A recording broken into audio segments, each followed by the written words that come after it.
একটু করব লাউ দিয়ে মুগের ডাল, মানে জাস্ট মুগের ডালটা একটু ভেজে ছিটিয়ে দেবো। এটা ফার্স্ট টাইম করছি আমি, আগে করেছি বেশি করে ডাল দিয়ে, কিন্তু আজকে মনে হলে একটু কম ডাল দিয়ে এক্সপেরিমেন্ট করে দেখি কেমন হচ্ছে। তো মুগ ডালটা একটু শুকনো কড়াতে আমি নেড়ে নিচ্ছি।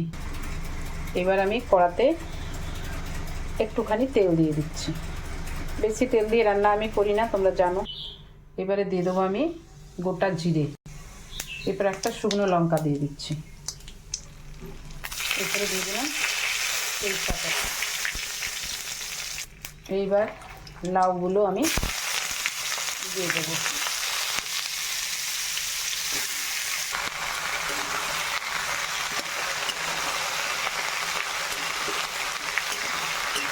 নাড়াচাড়া করে নিচ্ছি একটু ভালো করে। এবারে দিয়ে দিচ্ছি নুন, হলুদ,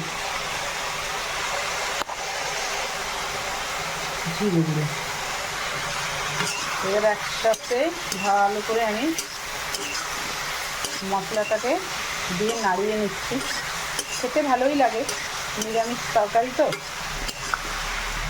ঢাকা দিয়ে দেবো একটু, তোমরা একবার করে দেখো, ভালোই লাগবে খেতে।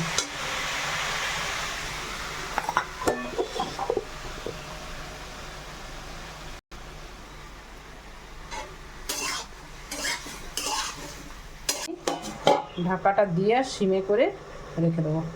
ওটা সেদ্ধ হয়েছে, হ্যাঁ দেখো পুরোটাই মোটামুটি সেদ্ধ হয়েই এসছে। এরপর আমি শুকনো কড়াতে যে নেড়েছিলাম ডালটা, সেটা ভালো করে ধুয়ে আর দিয়ে দিচ্ছি। বন্ধুরা কিছু মনে করো না, একটু আমার বেশি ভাজা হয়ে গেছে, কারণটা বলে দিই।